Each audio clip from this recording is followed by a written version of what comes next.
Okay, sorry we get a little bit of a mishap, but so to continue on with your story, you were saying, um, yeah, uh, who knows why he got stabbed, but that was an incredible story anyway. Yeah, And did you have to call for rescue? Were you able to like carry him up or yeah, we were able to use our Garmin SOS like InReach tracker thing, and we were able to hit the SOS, and our CMP were able to come out and assist. was that by Which helicopter or something? no, they came out by boat. Okay. Yeah, they came out by boat, and they were able to pick us all up, and they brought me and Jason back up to our camp spot and towed our canoe with us. But at first, they were trying to tow the canoe from behind, and I had Jason's bag in the back with like his passport and all of his stuff, very important stuff for someone out of country traveling. And the whole canoe almost got sucked under while they were Wow. towing. We were able to save that though, and then just threw the canoe up on top of their speedboat, and we're like All kind right. of hold it onto it up top that way. But Yeah. it's pretty funny. They pulled up, and like I said, our friend Alan, he didn't have any pants, so I gave him my pants. I wasn't Yeah. wearing any underwear or anything. So I just took him off, gave it to him, like, yo, this guy needs to warm up, whatever. Yeah. RCMP show up, and I'm just butt ass naked, just sitting Yeah. there, covering my junk with my hand. They're like, what is going on Yeah. here? Yeah. Oh Yeah. man. And then from that point on, pun intended, was it all smooth sailing from there? Uh, Probably not.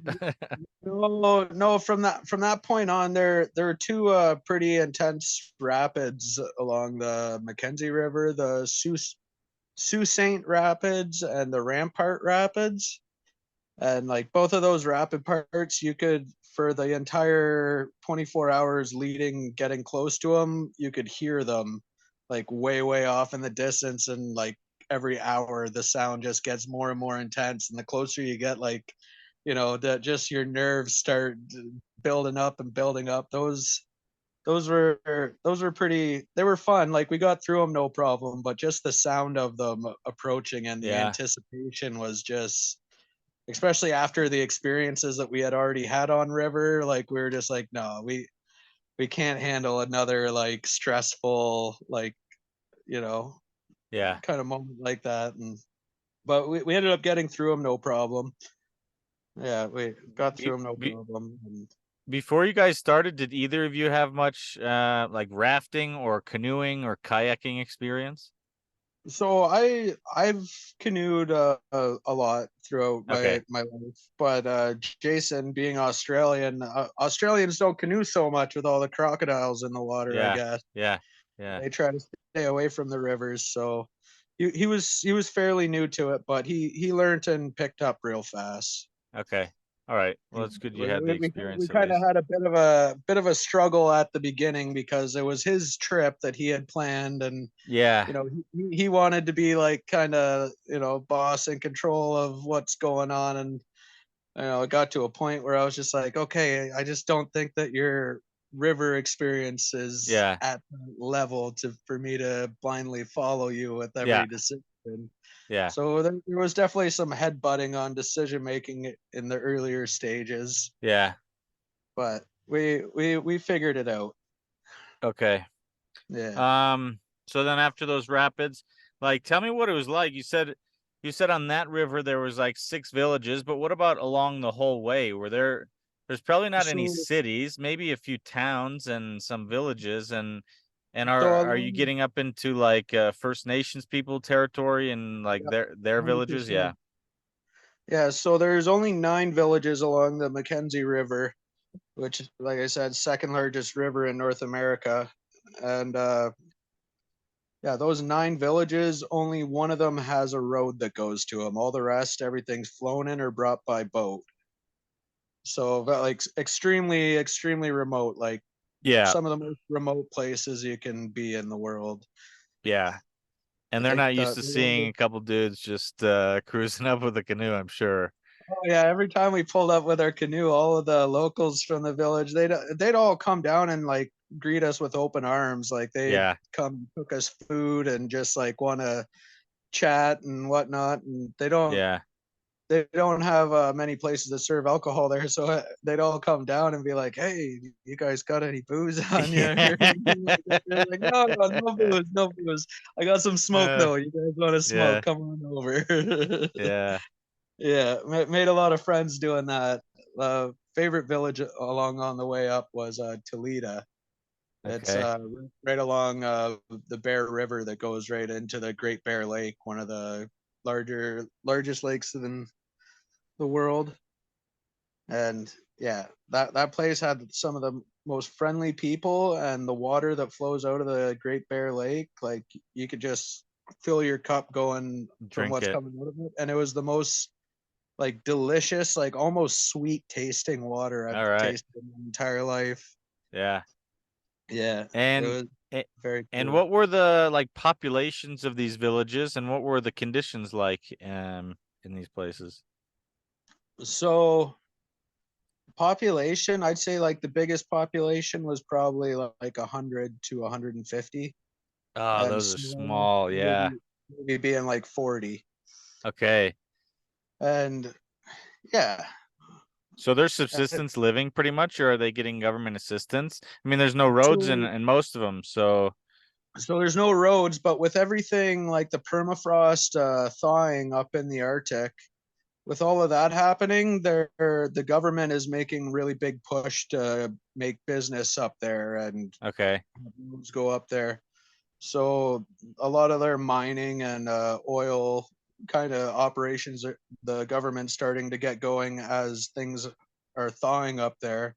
They're offering the native population majority of the jobs with all of that. Okay. And like in order for the government to use their land and do that stuff, they're giving them jobs, which offers them a way away from the lifestyle of like hunting and trapping, which is a very Yeah. difficult kind of lifestyle. Yeah.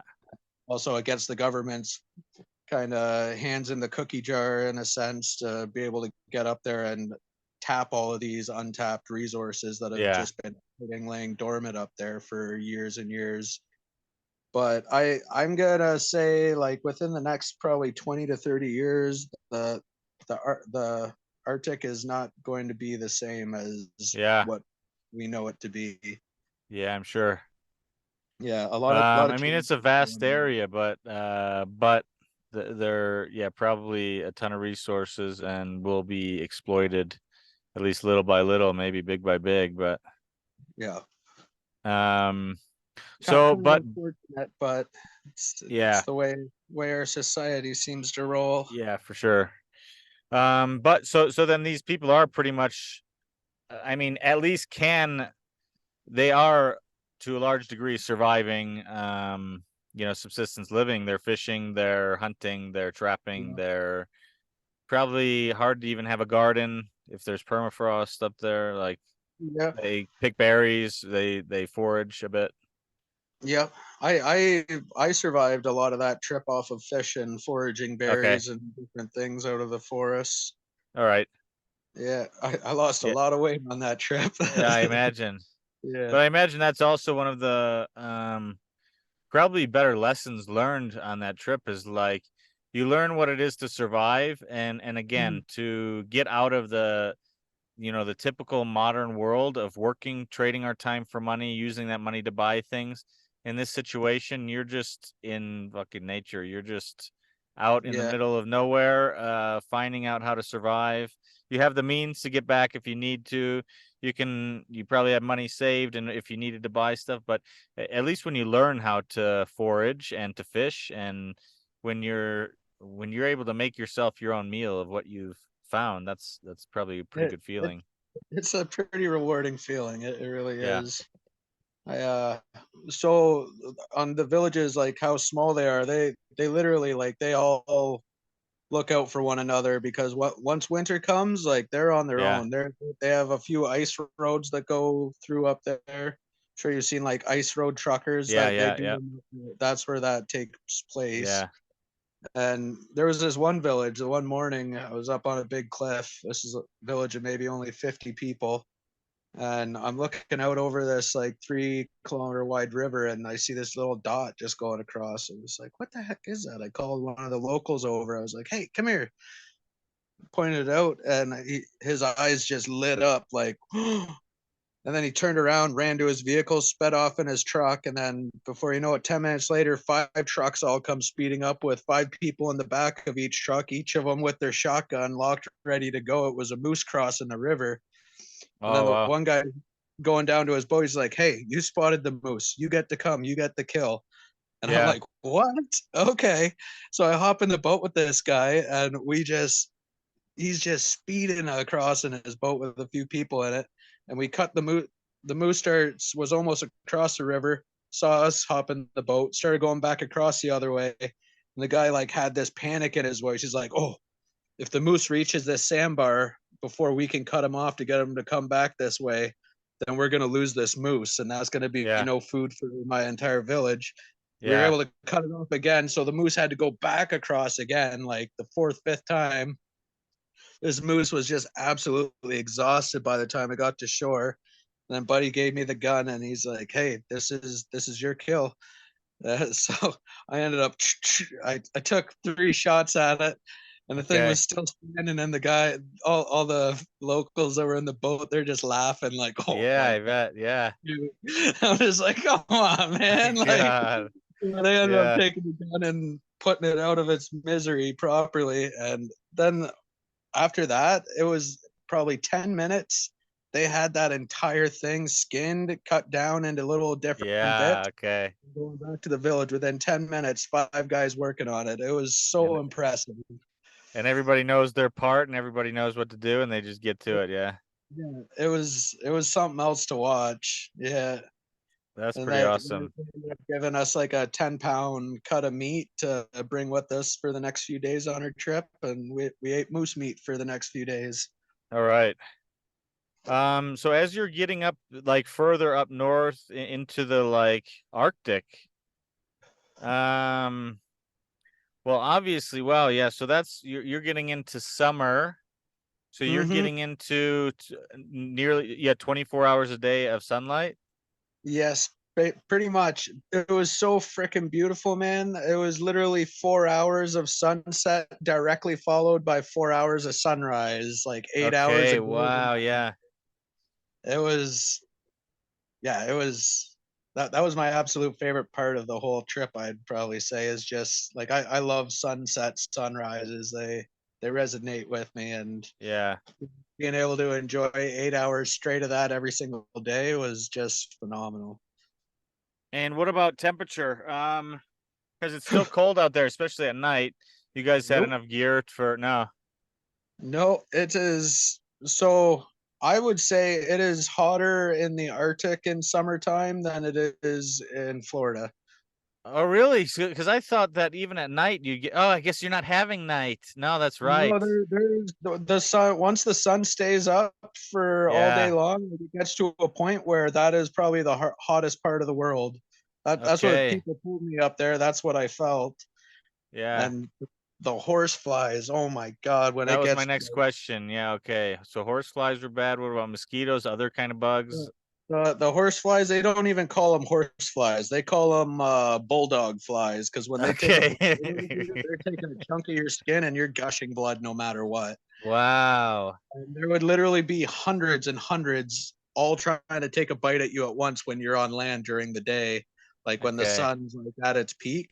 So whenever we'd always have to get off the boat to go to land to cook our lunch and dinner and breakfast and stuff. Right. And literally, yeah, for that time of the day whenever we had to cook food was literally just an hour of me and my friend just like screaming at the top of our lungs like fuck, like Yeah. absolutely losing our minds because we're getting eaten alive like 100 flies trying to take a chunk of our skin every second. Well, it's incredible, even from a psychological standpoint, how much they can really like bring you down. Insects, like of any kind, it Yeah. can be. Oh, I yeah. mean, it can really be maddening. Yeah, Oh yeah, the no-see-ums on the Oh Appalachian yeah. Trail. They were Okay. driving me. They really like my blood. I don't know. Yeah, all over your ankles and feet and Yeah, calves and stuff. my legs turn into like just one big scab Oh at one man. point. I had to get leggings. Wow. Yeah, But those it's are rough. crazy how the bugs can definitely affect your mental big time. Yeah.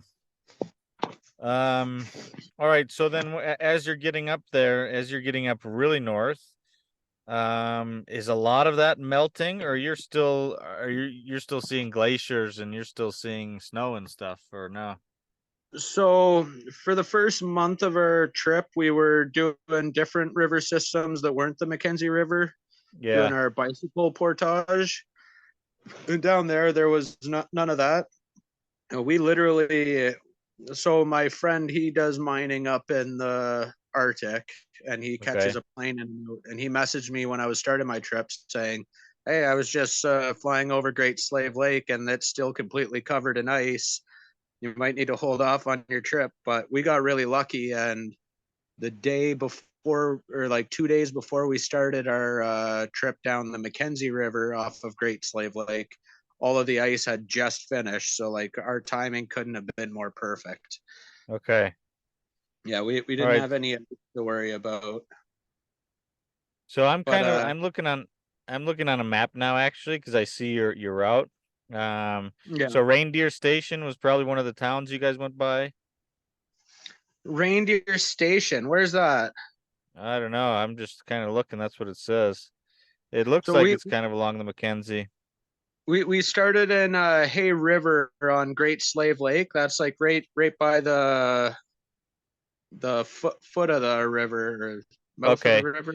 Well, at least Reindeer Station looks like it's the most northern town I can see along the Mackenzie River before you get to like did Most you northern one would be Tuktoyaktuk.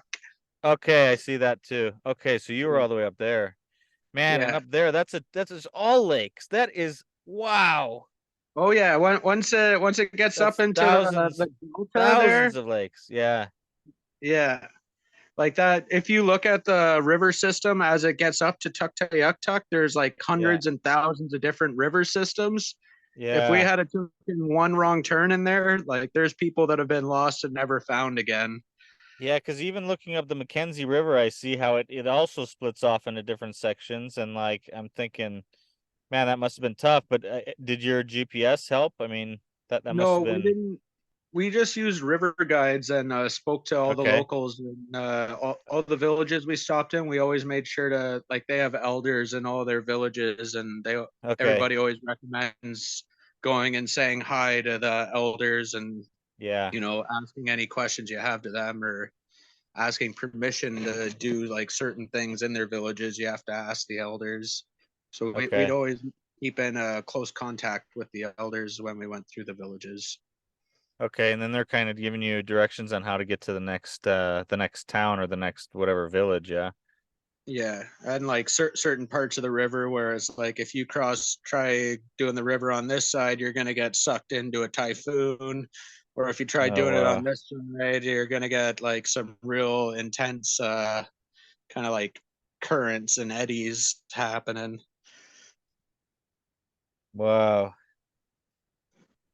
Well, Yeah, that's incredible. That I mean, that trip must have been at least on your cycling trip, you're seeing people every day and you're seeing cars and you're connected to civilization. But with this, you're just out there. You are, I mean, there's nobody, just you and the Aussie, yeah, yeah. and I, occasionally some little villages. But that's a yeah, long way. That's incredible. yeah. So what? I learned a lot about myself and what I can handle and what I'm capable of handling and taking on that Yeah, trip. what would you say were some of the most brutal moments other than the near death experiences and I guess the horse flies were probably the most maddening or The bugs drove me absolutely insane, and I'd say the worst time was that day 3 when we got sucked under that log jam and all of our gear got Yeah. soaked. It was like freezing temperatures at night and the sun was Yeah. going down when it happened. So like Yeah. we literally we were in a battle just to not get hypothermia all night long. Yeah. I mean, like I it was That's crazy. survival Day 3 situation. too, and you're probably like, I had to cuddle a man that night for the first time in yeah, my yeah. life. And you're probably wondering to yourself, Jesus, what's ahead? We're just on day 3 and we still got I like I 2 to know. 3 Yeah. months to go. Wow. No, Well, pretty incredible.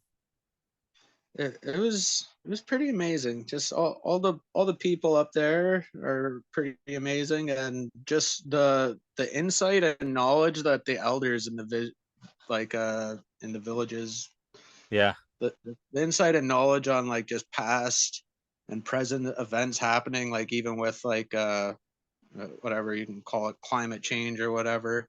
But like they're seeing things up in the Arctic that them and their ancestors have never seen before in their entire lives.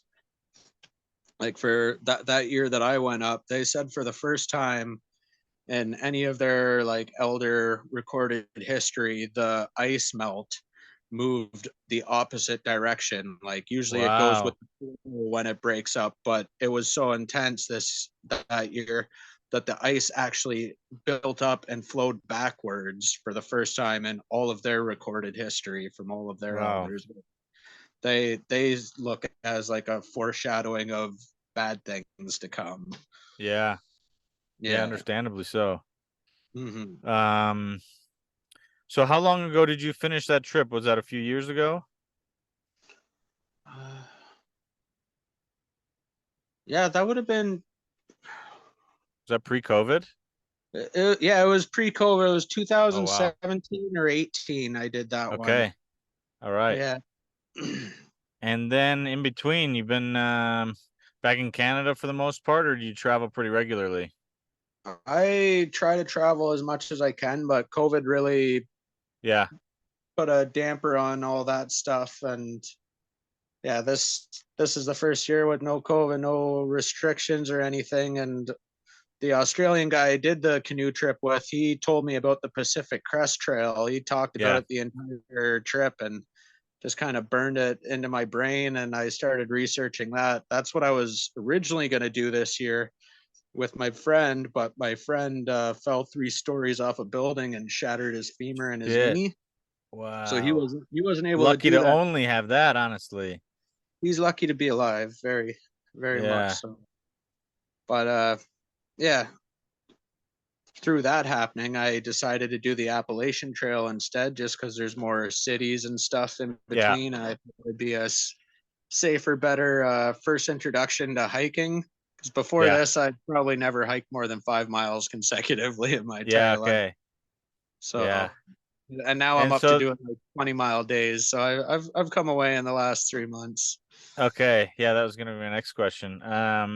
Yeah, I imagine still a good experience hiking the trail, because you meet a lot of different people. You probably meet, way more people that way than Yeah, obviously than the rafting trip, but so there's pros and cons to both. Um, what would I you like say? meeting. Sorry, go ahead. Sorry, I was just gonna say I really love meeting new people. That's something I really enjoyed about the trail. Yeah. Well, Yeah. especially there, everybody's kind of like everybody's in a different mindset because they're doing the same thing. And I know that there's day hikers as well. Not everybody's a Mhm. through hiker, but how I imagine you just kind of instantly you're able to probably connect to people much more quickly because you're already on the Yeah, same path and talking about different stories and stuff. And a bunch of like-minded individuals yes, putting yeah, exactly. themselves through the same kind of hell for the same kind of goals and rewards. Yeah. So Yeah. I was talking to another girl maybe a couple weeks ago who was hiking the trail. Or no, she did it last year. That's right. And because that was kind of the first year out of COVID, really. And then now I'm wondering if you see or hear like the numbers of people hiking the trail are the most ever, or Yeah, um, I've heard that for sure. Yeah, usually it's only like close to like 3,000 people that attempt it this year, and okay, I started April 24th and I was number 3,300 and something already. And I to know there was start? probably a good 1,000 people even after me to do Yeah. that. The And numbers so are do you definitely find, on the rise. and had you been mostly camping, or had you find it difficult to find beds in hostels and stuff? It just like crowded? I No. haven't had any issues with anything like that. Like I uh I generally don't stay at shelters. Okay. I did it for the first little bit while I was kind of getting readjusted to Yeah. being outside nature by myself. But the way I see it, if you're staying at a shelter every night, you're just looking at the exact same thing every day. And I like to try to find a beautiful like top viewpoint and just set Yeah. up a stealth camp somewhere I can see some stars, see the sunset, sunrise, or something Yeah. beautiful like a Yeah. waterfall or river or something. So because I've always trying to do something different like that, I ended up always finding a camp spot where there Okay. was space. All right, nice. And what have been some difficulties or some highlights from the trail so far this year? So my thing is like I was always trying to like I'd always meet so many amazing cool people and I'd always try to keep up with them when they're at Yeah, like okay. way different physical level Yeah, for walking than what I am, and I'd always end up hurting myself whenever I tried doing that. okay, So okay. even this last injury that I had, I 3 days in, I was trying to keep up with somebody, ended up injuring my knee, had to take 3 days off, and then was hiking with another group, and they decided to jump from like 15 miles a day to doing 25 miles a day, like doing that big of a jump. And Wow. I tried keeping up with that, and I ended up destroying my ankle. So Okay. I think something that I need to take from that when I get back on trail is I really need to, stick to the old saying everybody says you got to hike your own hike. And Yeah. Yeah, I, yeah, I yeah. gotta not be so focused on keeping up with other people. Just enjoy their time with me while they're there Yeah. and Yeah. stick to my game plan. Yeah. Because others will always come along and then you have more people to meet and yeah, Yeah. hopefully less injury. Yes, exactly. But So how long, luckily, yeah, go ahead. I'm home now. My last day on trail, I met a guy called Soul Driver. He's driving up and down the trail and doing massage therapeutic work on people. Okay. And he saw me, did a little free assessment, and he's like, yeah, so you got your kidney and liver, you have a dysfunction there, and that'll directly affect your ankle line. You need to Oh, get some geez. acupuncture done. But luckily for me, my sister back home is in school for acupuncture, so Okay. she's doing some free work on me here for the next month and trying to get me to where I'm good enough to get back on trail even better than I started. Well, it's kind of ideal to be able to be a guinea pig for her, Yeah, totally. huh? So how long you think you'll be out of commission? A month or? Plan is 1 month, yeah. Yeah, okay. Like All right, even nice. right now, like this is like 7 days I've been off my ankle, which is the most I've given it to rest. Before it was only like 2 days. It'd feel better. I'd start hiking again and then injure it Yeah, again in a couple of days. yeah. But this is the best that it's felt, and I'm at day 7 right now. So Okay. I think Well, it's getting better. next week I'm gonna go out to one of my team soccer games and see how my ankle holds up with that. And Okay.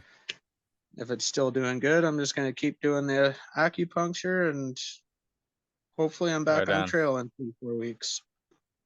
And then what lies in the future? Do you have any thoughts about other trips trips or adventures you'd like to do, or just kind of like going with the flow? I'm just going with the flow, but one that I know 100% is like engraved in my soul right now is I really want to. I feel like I need to do the Pacific Crest Trail. Okay. Yeah. Just I love the West Coast and Yeah. all the views and all the people that I met on the Appalachian Trail, even that have done the Pacific Crest Trail, what they have to say about it.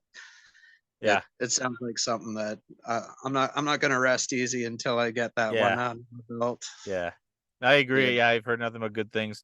I'm actually in Colorado now. I'm right outside Rocky Mountain National Park in Hey, Estes Park. So a lot of people here do the Colorado Trail as well, and there's the Continental Divide Trail, you said Pacific Trail. Rocky Mountain Rocky, National Park? yeah. My cousin Renee, she works there. Oh, really? Okay. Yeah, so Yes, I'm in Estes Park, right? I mean, that's the that's entrance is amazing. probably, I don't know, 10 kilometers from here or so. So nice. Well, Are you cool, just man. what are you doing out there? Just hiking or? No, you know what?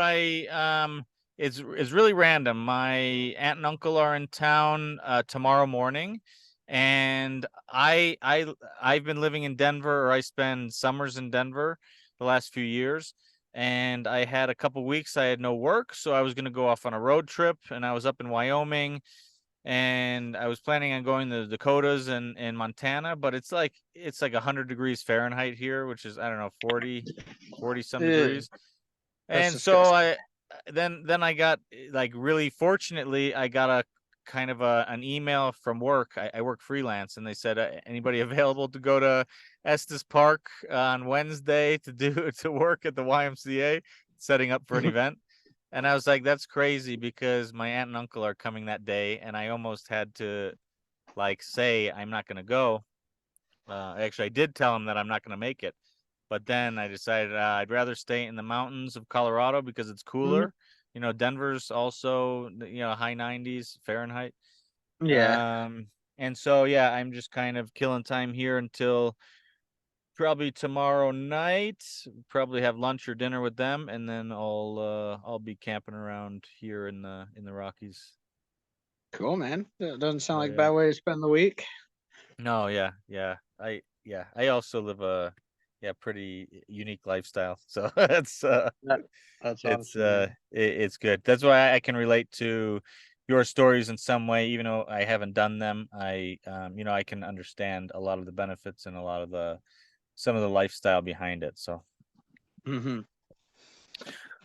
well, all right, man. It's been really good talking with you. I really appreciated hearing your stories. That's pretty good life experiences. I'm happy to hear what you've done, how you've gotten through a lot of those difficult times in life, and yeah, I'm looking forward to maybe check in when you finish the trail or something, or hope to hear from you maybe even in some years to hear about the how the PCT went or whatever. But again, I really Yeah, appreciate your time. Thanks for sharing your stories, and enjoy the rest of your day. cool, man. Enjoy the rest of your time up in Colorado there, Chris. All right, will do. Take care.